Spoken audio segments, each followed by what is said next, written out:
Ilan ba nakuha ko? 1, 2, 3, 4. Ah, madami pala. Kalang konti na ako.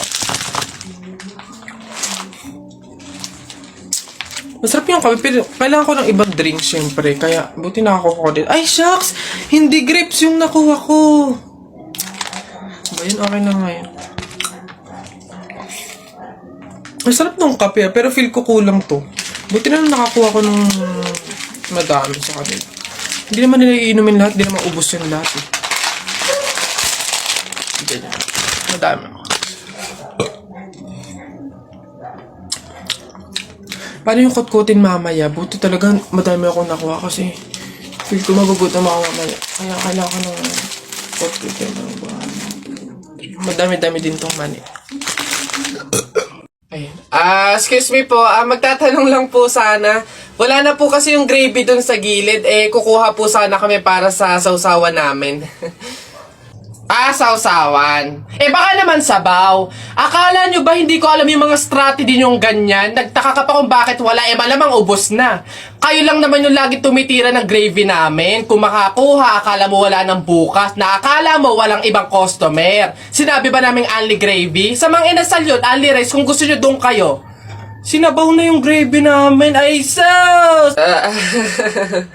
Akin na nga yung bag mo. Kala mo hindi ko alam to, ha? Magdadala kayo ng lagayan para ano? Para refill. Para bukod sa madami kayong nakain ditong gravy, may makakain di kayo pag uwi nyo. Kala nyo hindi ko alam yung mga ganyan-ganyan. Ano? Sarap na sarap kayo sa gravy namin? Harina lang naman kala mo. Ito toyo. Mas masarap to. Ito gawin yung sausawan. Walang gravy-gravy.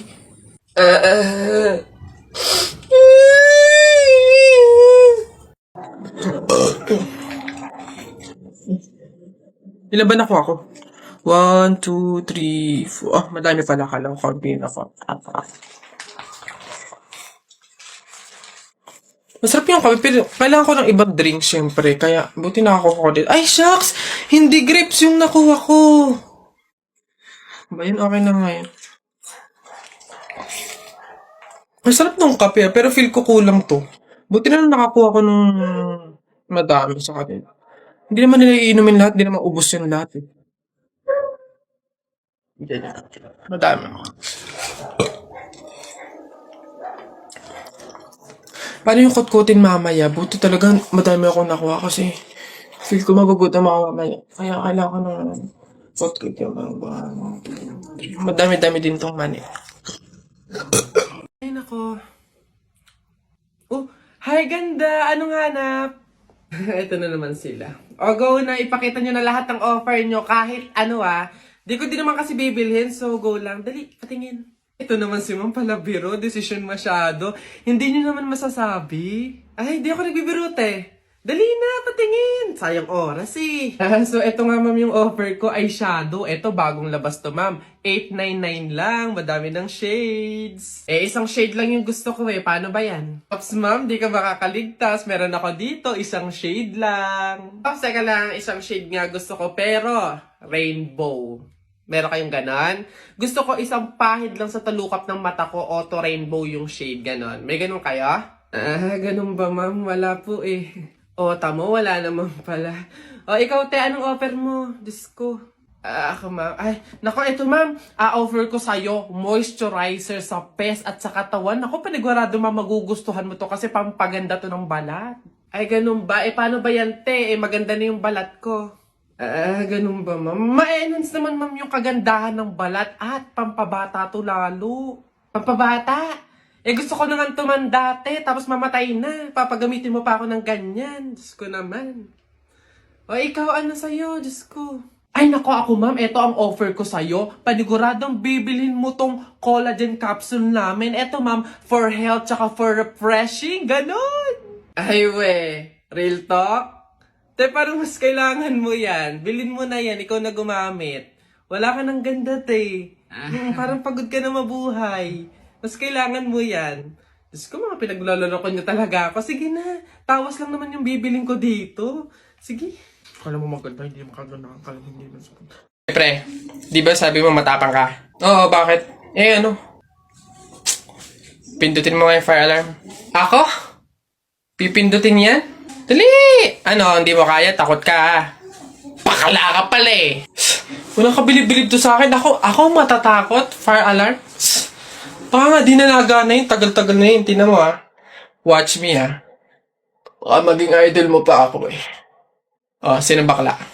Oh. Lagi, aray, tumunog. Takbo, oy! Aray, sira ulo, tumunog. Takbo, oy! Okay, huminahon po ang lahat.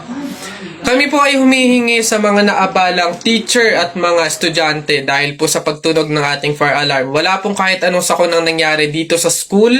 Sadyang meron lang po talagang mga estudyante na nagtangkang pindutin po yung ating fire alarm. Buti na lang po at may CCTV at nakita natin kung sino yung pumindot nun. Kung kasi paano? Gagi, ba't ako? Malay ko bang uto-uto ka? Puntay ko ngayon. Kaya naman, pwede na po tayong bumalik sa kanya-kanyang faculty at classroom. Muli, pasensya na po. Pumunta ka sa guidance. Nak! Nay! Bakit? Mamaya, bago ilibing yung lolo mo, kunin mo yung pera sa kamay niya, ha? Ha? Grabe naman, bakit ko kunin? Eh kasi, pamahiin daw, swerte daw yung pera na yun. Dali. Ay, totoo, Nay? Sige. Lo, tabi-tabi lang po muna, ha? Kukunin ko lang po yung pera kasi sabi po, swerte daw po yun. Hoy! Anong swerte-swerte? Walang makikinabang na swerte ko hanggang sa huli kong hantungan.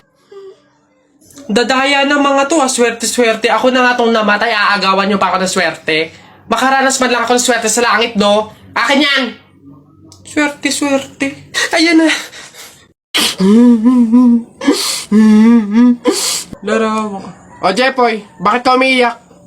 Yung tatay ni Mark Juntay, tinalo ko sa flip-top. Nasaan yan? Parintupe!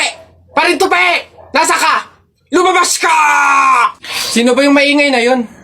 Aba pare, umiiyak yung anak ko dahil tinalo mo doon sa flip-top na yan. Paring Albert, hindi naman sa abay daw ako papayag, short mo gold, brief mo gold, sumbong kita sa nanay mo, nanonood ka ng balls! Yo!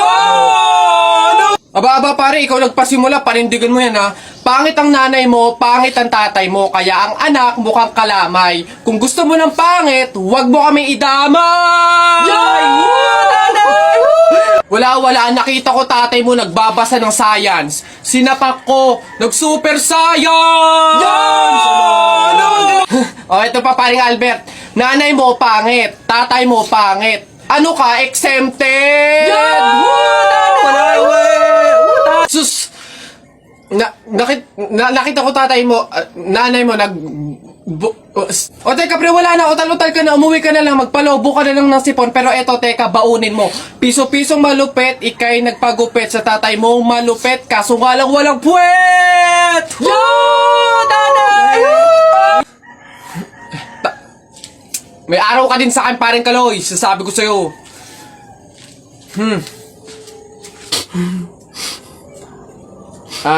Anak, Jepoy, pasensya na, talo tayo. Uy, ang ganda dito, tara, picture tayo. Let's G! 1, 2, 3. Ay, di ba bawal to? Alam ko pamahiin to na bawal mag-picture yung tatlong tao kasi mamamatay daw yung nasa gitna. Ha? So, mamamatay ako? Mamamatay, paano na ako? Yung pangarap ko, paano yung pamilya ko, mamamatay ako? Huy, easy. Kasalanan nyo itong dalawa, ang kakapal na mukha nyo. Tinuring ko kayong kaibigan tapos tinraidor nyo lang ako. Pinagplanuhan nyo itong dalawa, no? Ang kakapal. Aray ko, yung puso ko. Aray ko. Uy, pre! Oh, ano na naman? Eto na nga, pre, ikikwento ko. Naniniwala ka ba sa mga pamahiin? Ba hindi ako papaloko sa mga ganyan, mga pang-uto-uto lang yung mga pamahiin na yan. Ay nako pre, ngayon, kailangan mo nang maniwala. Bakit naman? Anong mangyayari kung hindi ako sumunod sa pamahiin na yan? Ay nako pre, hindi mo na iitanong. Nung hindi ako sumunod dun sa pamahiin na yon, may nangyari sa aking masama. Ay ano yun? Ano nangyari? Hindi ko kasi sinunod yung pamahiin na kapag nakabasag ka ng pinggan, wag na wag kang lilingon kasi tsak na may mangyayari sa yung masama. Na-experience ko, may nangyari talaga sa akin. Bawal lang talaga sabihin eh. Kaya, mas mabuting sundin mo na lang. Ayan, Daya naman, ba't hindi pwedeng sabihin? Pero sige, ano yung pamahiin? Pag nakabasag ako ng pinggan, huwag akong titingin sa likod kasi may mangyayari sa akin masama. Sige, noted. Susundin ko yung pamahiin na yan. Nay, anong ulam? Ay, nabasag ko yung pinggan. Huwag titingin sa likod, pamahiin yun. Masama yun, may mangyayari sa'yong masama. Huwag kang titingin. Teka lang. Paano kung inuuto lang ako nun? Paano kung hindi naman totoo yung mga pamahiin na yan? Diyos ko po, di ako papaniwala sa mga ganyan. Ay! Ano ka? Sorry po! Ikaw na bata ka, humanda ka talaga sa akin. Kasal ko pa yan, tapos binasag mo lang? Ha? Pasok! Garote talaga yung aabutin mo sa akin! Pasok! Magtanda ka yung bata ka. Kaya pala bawal lumingon. May mangyayaring ang masama. Maglalayas ako, sakit-sakit ang palo nyo. Excuse me. May tatanong lang sana ako. Ay sige po, ano po yun? Kaibigan kasi ako nung namatay. Ililibing na, di ba? Napansin ko kasi wala yung taga-sigaw. Wala ba kayong nilagay? Ay, bakit po kailangan ng taga-sigaw? Kasi di ba kaya siya namatay kasi pinatay siya? Nahuli na ba yung pumatay? Ay, ganun po ba? Hindi pa po nahuli yung suspect eh. O hindi pa pala. Ang pamahiin kasi dyan, para daw makonsensya yung pumatay dun sa tao, is kailangan pag ililibing na, maglagay daw ng taga-sigaw para sumuko na yung pumatay sa kanya. Sige po, ako na lang po, yung sisigaw. Ay, ikaw na lang. Sige, mabuti. Ayos. Sige.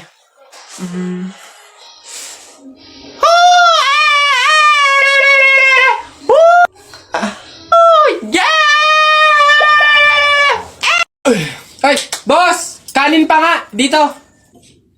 Diyos ko, ito na naman itong mga to. Bubulos na naman. Singkarang sisiba kumain ang tatakaw. Pang 50 at ang kanin na nila to. Diyos ko. Hello again! Ito pa yung mga kanin nyo. Ayan. Ito pa. Okay. Ay, wait lang, boss. Dito pa pala sa kasama ko, mga 5 kanin pa. Tama na naman! Ang sisiba nyo kumain ng tatakaw nyo eh. Tirahan nyo naman yung iba, no? Baka maubusan. Parang mga hindi kayo nakain. Kanina pa kayo dito, ha? Diyos ko po, ang litsan, walang kabusugan. Uwi! Diyos ko, dito na tumira eh.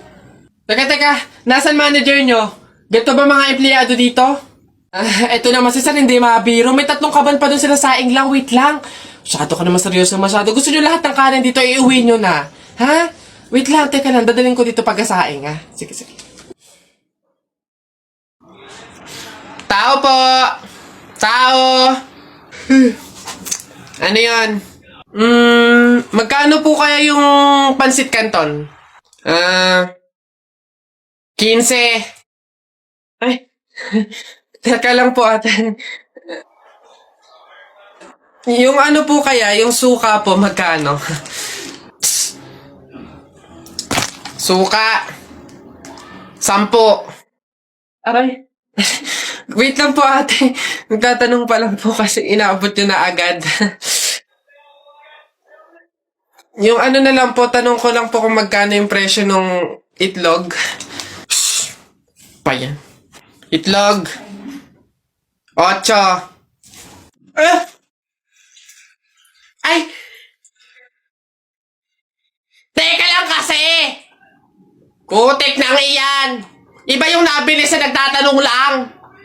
Nagtatanong lang ako, nasa harapan ko na agad. Tapos pag hindi binili, iirap-irap kayo. Mga tinderang to. Ay, pasensya na. Magkano to lahat? Pabalot. Pre! Happy wedding sa inyo! Congrats! Pre, salamat! Buti nakapunta ka. Kain ka na dun. O sige, pero teka lang. May regalo ko sa'yo. Abala ka pa talaga. Ano yun? Ito. Bakit arinola? Wag mong tanggihan yan. Alam mo ba, sabi na matatanda pa, mahiin na swerte daw yung arinola pag yan yung regalo sa bagong kasal. Ganun ba yun? Bakit gamit na? Yun na nga para doble yung swerte. Hindi naman pwedeng yung lagayan lang, kaya nilagyan ko na ng laman para talagang todo-todo. Babas...